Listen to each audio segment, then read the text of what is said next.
Instead of focusing on winning arguments, we're teaching the basic fundamentals of sales and marketing and how we can use them to win in the world of politics, teaching you how to meet people where they're at on the issues they care about. Welcome to The Brian Nichols Show. Well, hey there, folks. Welcome to today's episode of The Brian Nichols Show. I am, as always, your humble host, joining you from our lovely Cardio Miracles studios here in sunny Eastern Indiana. The Brian Nichols Show is powered by the best heart health supplement in the world, Cardio Miracles. So if you want to learn how to lower your resting heart rate, lower your blood pressure while improving your pump at the gym, stick around. We'll talk about that later in today's episode, or simply scan that little QR code over my shoulder. Or for you audio listener, head to briannicholsshow.com re-say that. Cardiomiracle.com. There we go. /TBNS. We have two links we like to use. So this is the main one, though. Cardiomiracle.com /TBNS. And by the way, you're going to know you're in the right spot because you'll see a little notice at the top of the screen saying you're shopping with Brian Nichols, which means you'll get 15% off your order. So if you want to learn how to lower your resting heart rate, lower your blood pressure while improving your pump at the gym, one more time, Cardio Miracle is, again, the best heart health supplement in the world. And with that being said, yeah, you might have your heart fluttering after you hear about today's conversation, where we're talking about all the work that sheriffs are doing, boots on the ground. They are the unsung heroes of specifically local law enforcement, but also taking up a lot of constitutional questions. And let's discuss all that and more. Returning here to the Brian Nichols Show is Sheriff Mack. Sheriff Mack, welcome back to the show. How you doing? Well, I just had another birthday last week, so 2 days after Christmas. So I'm kind of in a real fix here. I'm grateful to be making it that far to the young age of 73, but I hate getting old. I absolutely hate getting old. But so I guess that's kind of a mixed bag. And both my parents died at 89, so I hope I make it that long. And thank you, Lord, for giving me this much time on earth, though I guess we all need to be grateful for that. And I love the work that I do. I'm so excited about the sheriff movement and the constitutional sheriff movement that I created back about, I guess it really started when I sued the federal government back in 1994. So I was doing it a little bit before that, but I was sheriff at the time and I was really focusing on my job. But being the first sheriff in American history to sue the federal government, the Clintons no less, and take it all the way to the Supreme Court and win, it was just truly a miracle. And every day I thank the good Lord for that miracle that we had. And everyone in the country should have the review of the book of the case. That's in this little booklet. It's really small. You can read it in 10 minutes. But you really need to absorb it. You need to read it over and over, mark it up. And this is already the highlights of the case. And every American should be very familiar with this. And you can get those at cspoa.org. I said that too fast. cspoa.org. It'll be the surprise of your life. Look, you can get 3 of these for $5. So get a bunch of them and hand them out to all your local officials that don't know what's going on. Well, how about this, Sheriff Mack? Because the reality is, and I'm just going to level with you, right? A lot of our folks here in the Brian Nichols Show audience, they listen to the show because they're politicos. They love to talk this kind of stuff, right? So it's great that they're listening, but there's a lot of folks out there, Sheriff Mack, who unfortunately, they're not in this political world. They don't really listen to these types of shows. So maybe they'll catch the YouTube shorts or the Facebook or Instagram reels or the TikTok, right? So how about this? For those listeners who they don't really dig into this world, but maybe they're scrolling right now on their newsfeed and they all of a sudden come across the CSPOA, just give us the Spark Notes version. Who are you guys and what do you guys do? Well, mostly we try to train sheriffs and peace officers across this country that their main goal as a peace officer, their main goal as sheriff is not to sit around writing tickets all day.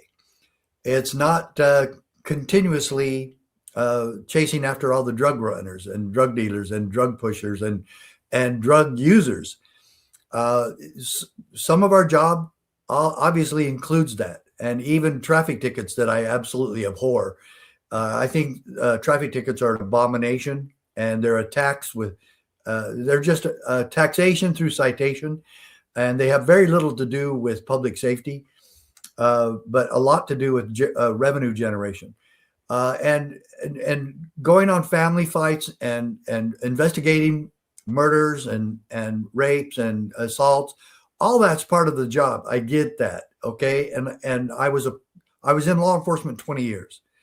So I understand law enforcement and I understand what our duty is, but we're not trained to understand that our primary job, our primary responsibility is to protect the rights and the freedoms and the liberties and the civil rights of every American, every person in our county.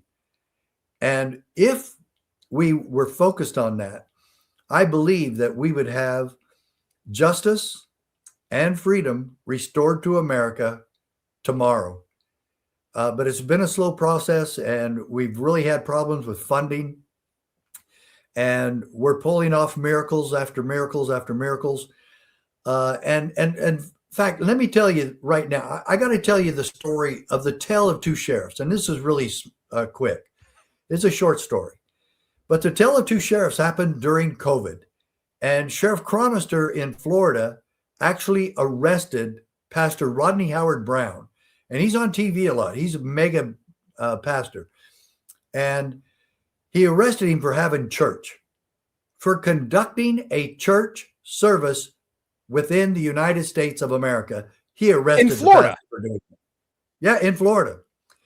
And on the other hand, we have Sheriff Glenn Hamilton in New Mexico.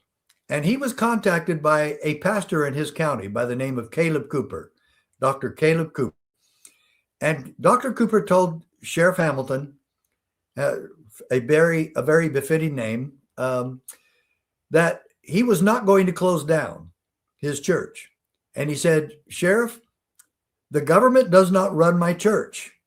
Jesus Christ runs our church. And I want to know what you're going to do to protect us and defend us in conducting our church according to the principles of freedom outlined in the Constitution and our First Amendment right to freedom of religion. And the answer from Sheriff Hamilton should go across this country. He said, if it takes having to go to jail myself, I will do everything in my power to protect you and your congregation and keep you open. Sure enough, a few weeks later, here comes the state police as per the order of Governor Grisham, who is a socialist, leftist fanatic. And she sends them there to shut them down. They were confronted peacefully and tactfully by Sheriff Hamilton. He told them that in no uncertain terms, they were not allowed there, and that he, Sheriff Hamilton, had deputized every single person in that church already, and that they were under his authority and that they would remain open. The state police left, never came back, and Pastor Cooper never shut down a single minute of any Sunday, stayed open the whole time. Now, I want to ask the American people, which sheriff do you want in your community? And that is what we provide. Just so happens that Sheriff Hamilton had attended 2 of our Constitution for Law Enforcement training seminars. That's what we want to do. That's what we want. We want the American people educated to know that the sheriff has that responsibility, that the sheriff only responds to them. The people are the sheriff's only boss. He doesn't report to a committee. He doesn't report to anyone else. He has to do his budget with the county commissioners. That's it. They do not tell him how to do his job. The county attorney does not tell him how to do his job. The state legislature has no authority to tell your sheriff what to do. And that's what we're fighting right now in the state of Washington. But that's what we provide. We provide constitutional sheriffs. The problem is there's just not enough of them, and there's not enough of us to go around. And there's 3,086 sheriffs in America. There's 3 states that don't have sheriffs. Alaska and Hawaii never formed the office when they came into the union, and Connecticut voted the office out. And we're really afraid that that's what's happening in Washington. So we have a lot of work to do. We have maybe, people always ask us, how many sheriffs do you have? Well, they change every year, and keeping track of them is like herding cats. But I'd say we have a 10% of the sheriffs that are really solid and focused on the Constitution and focused on protecting individual liberty of every citizen. And that means defending them against state police or FBI or IRS especially. And it's our job to protect them from what? All enemies, both foreign and domestic. So let's dig into this, Sheriff Mack, because I think for your average person, and again, this is the whole idea of this show. We are in the political world. Let's take what we talk about on the daily and let's translate it to your average person, right? So when I think of your average person and I think of their experience with law enforcement, traditionally it is just this kind of one size fits all personification, characterization, call it what you will, of it is a person with a badge and a gun, right, enforcing the law. But beyond that, they really don't look at the different levels, the different jurisdictions, how the federalism approach here would factor into who has responsibility and role versus others. So just for the folks who are listening today, and this is a brand new world to them, they're now hearing, oh, sheriffs aren't the same as state police. This is news to me, right? Help give us a little bit of the I guess Spark Notes history lesson of what are sheriffs, what are their roles, how is it constitutionally defined? The floor is yours. Level 365 gives you real US-based support from real people who know the platform, so help is always easy to reach. Whether you need answers, changes, or troubleshooting, you'll talk to someone who can actually help. And as your business evolves, support scales with you. It's all powered by one dependable UC platform. Learn more at level365.com. Well, he's constitutionally defined by the oath that he is required to take by the Constitution. Article 6 requires everyone in all three branches of government to swear an oath of allegiance to the Constitution, not to another politician and not to another committee. But we swear an oath of allegiance to uphold, defend, protect, and preserve the United States Constitution. And we make that promise to the people who appointed us. The people. They elect us. They say if we stay the next year term, which is every 4 years, the people decide who their sheriff is. The chief of police is appointed. He's a bureaucrat. All the state police are also bureaucrats. The sheriff, the key component of it is that he reports to the power source. All political power and authority is invested in the people, and they delegate it to certain political appointees or elected appointees. I keep saying appointed, but we are appointed by the people, by, for, and of the people. Remember, Lincoln in his address, that was the last part of it. That government by the people, of the people, and for the people shall not perish from the earth. Well, there's a lot of states and a lot of politicians doing everything they can to get rid of the office of sheriff. Now, historically, the office of sheriff goes back over 1,000 years in old Anglo-Saxon law. It was the first law enforcement officer in the United States of America before our country was even made a union, before it became a country. We had sheriffs. 3 signers of the Declaration of Independence were former sheriffs. Obviously, we weren't even a country yet. In fact, after the Declaration of Independence was distributed and disseminated, written by Thomas Jefferson, we weren't even a country until like 1789, after the Constitution was promulgated. So many years after the Declaration of Independence. So the key here is that everyone needs to know the ultimate protector of the people is your sheriff. And we want you working with your sheriff, and we help you do that.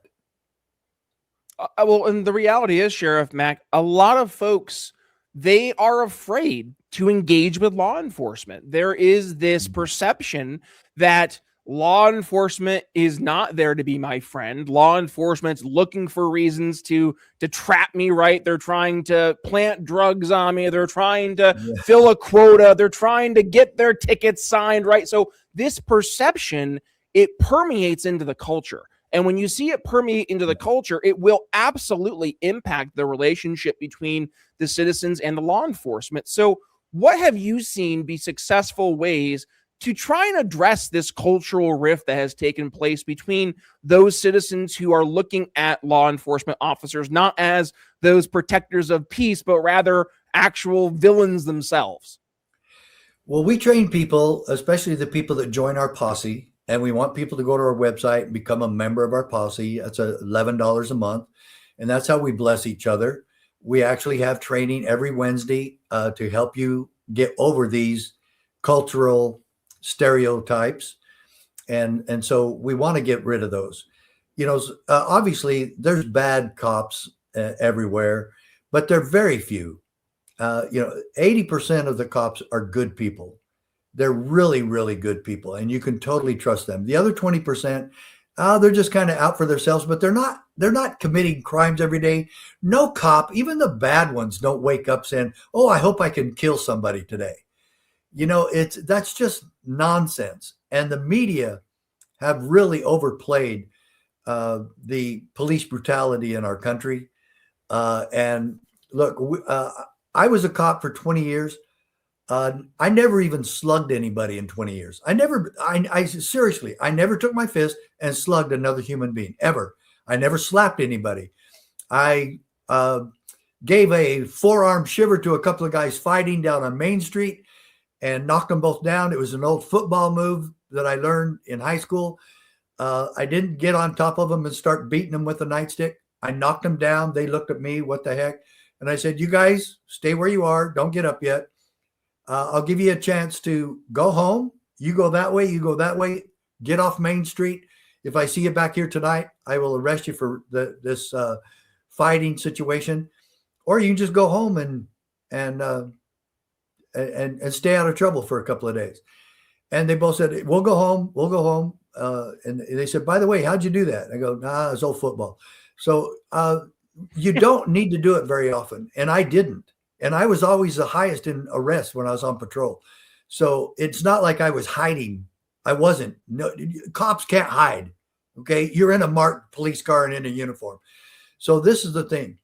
We've got to overcome this. And I want everyone to email your sheriff, get a relationship with your sheriff, go talk to your sheriff and ask him if he's a constitutional sheriff. And then let us know what he says.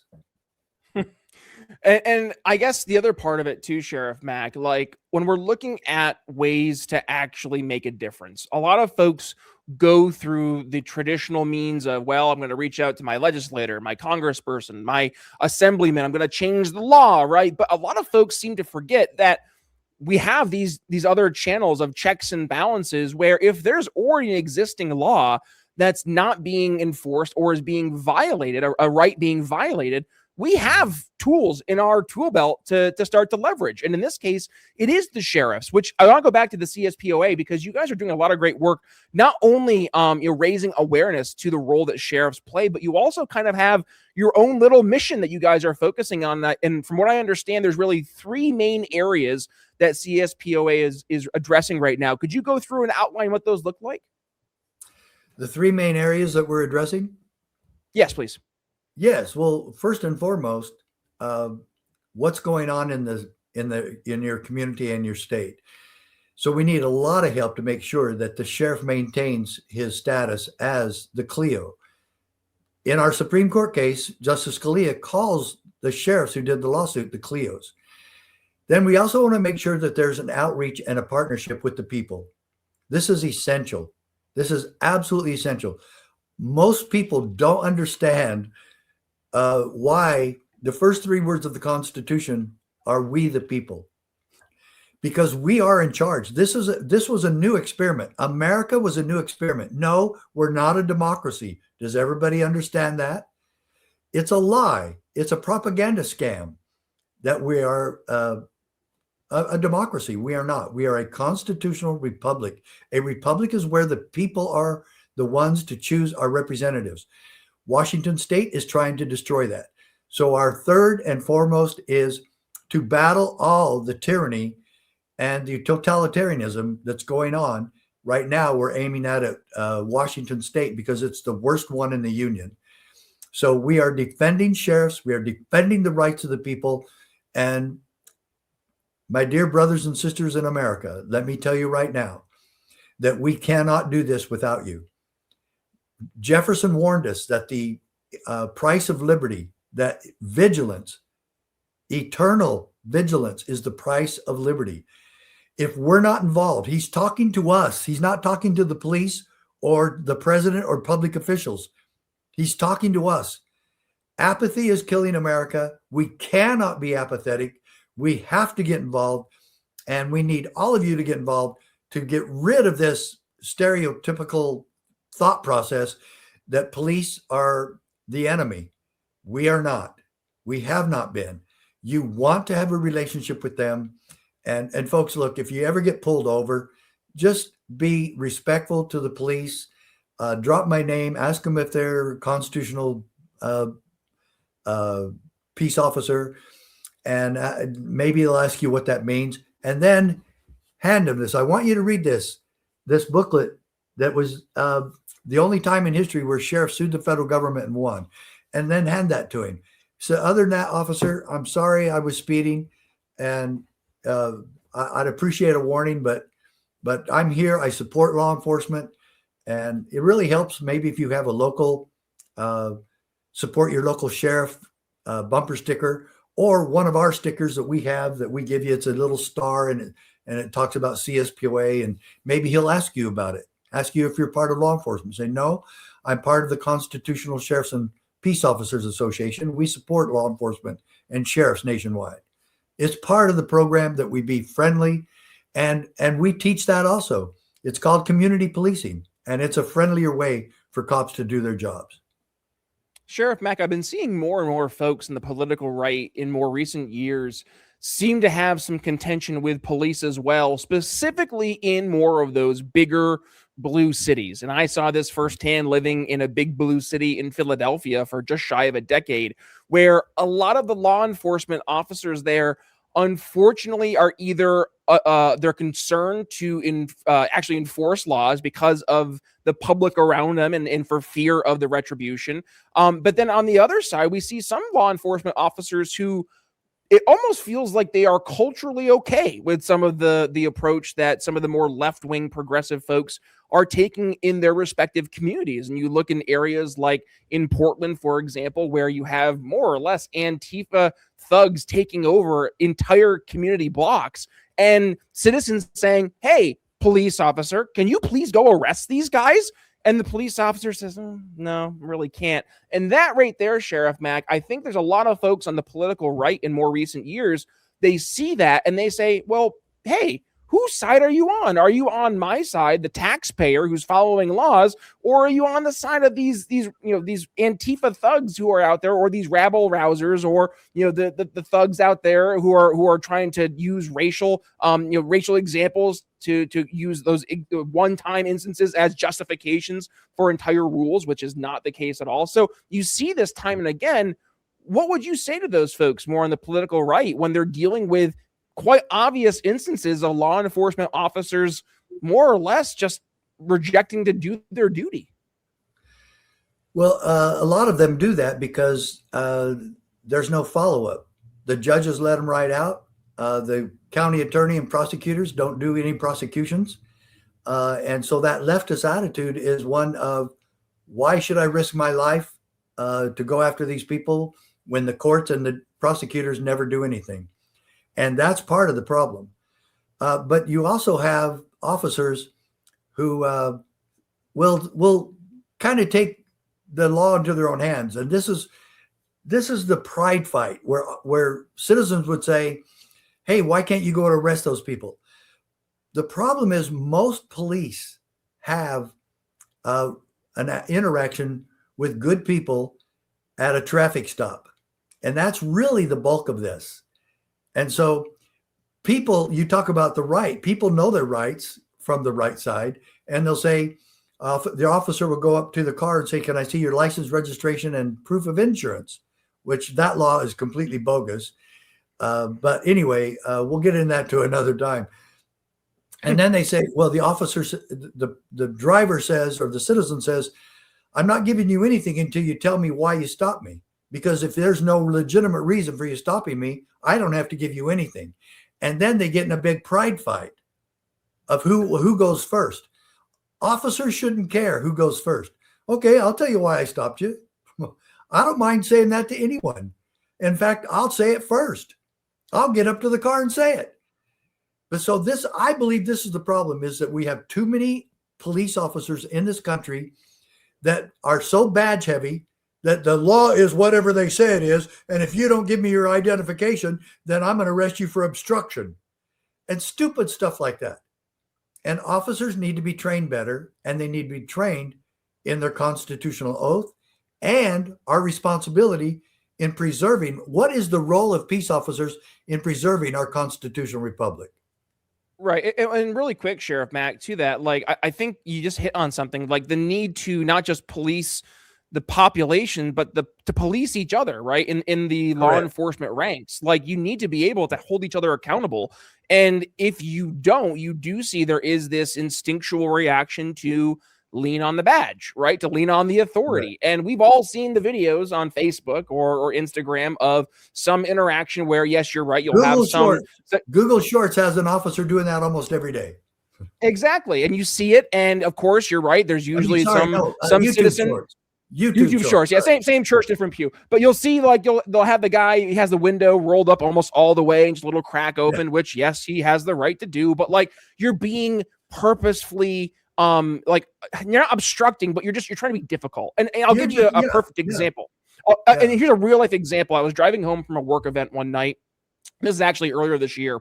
And I live out here in Indiana. It's, back country roads. I'm coming and going through the areas, it's like a little town. I didn't want to go on I-70 because I-70 is just like playing Frogger with potholes and construction right now. So I'm driving through and I'm going through this one little town. I'm 10 minutes from home, and it goes from a 55 to a 40 to a 30 in less than 50, or in less than half a mile. So as I'm coming in, this is how I grew up in northern New York. Like when you're getting into a area where it's slowing down, if you're kind of coming in slower, you kind of just cruise. You just let the momentum of the car slow you down. I go from the 55 to the 40. I'm going 42. Great. Going into the 30, right? All of a sudden, I'm going 36. Guy comes out. He was sitting there watching. I'm like, I'm going 36 in a 30. Come on, chill. But he pulls out. It's 9:30 at night, right? Lights come on. And just the way my dad had raised me, when you see a police officer come behind you, you put all your windows down, you put your hands at 10 and 2, you turn the lights on the car, right? Like, just those are the basics. And it wasn't a matter of like, oh, you're trying to like do things right. That's just the respect. And the police officer came to the car and he's like, are you a police officer? And I was like, no. Why? He goes, oh, usually people give me a hard time. They usually keep everything rolled up. And we had a great interaction, Sheriff Mack. And he literally said, he comes back to the car and he goes, well, listen, he goes, you were going a little fast through there. Okay. He goes, you were a little fast. He goes, but you're a nice guy. You weren't being an ass. He goes, I just slow down for me. Right. I was like, yeah, cool. But that interaction, and maybe this is my not being naive, but like, isn't that how it's supposed to be? Isn't that how it feels like? That's the relationship. It shouldn't feel like you're my enemy. We're fighting each other. It's like, no, hey, dude, I'm making sure that the community's safe. I don't want people speeding through here. I need to get home to be home for my family, and I'm not trying to be a jerk to you. Like this, it just seems like there should be some yin and yang, some symbiosis, right? But like that just feels like how it should operate. It is. And most officers are that way. Like I said, 80% of the officers are that way. It's the 80-20 rule. Yeah. Yeah. But there's always some that kind of ruin it. But still, it's essential that the American people get a relationship with their local sheriff and local police departments. Start with your sheriff, make an appointment, go see him, take cookies, and let the sheriffs know that you support them and you want to know, are they constitutional sheriffs? Will they defend you against all enemies, both foreign and domestic, even if it means the IRS or FBI or state police? Well, let's It's talk about essential that we all understand that civil rights are what we're here for. And let's talk about that, because as we go to the tail end of the conversation, I think this is where a lot of folks are also very curious, because we're seeing right now there's a big schism, politically speaking, between our traditional federal kind of jurisdictions, right, where IRS, the DHS, the you go through all these different three-letter organizations, like they're kind of going in. There's constitutional questions abound.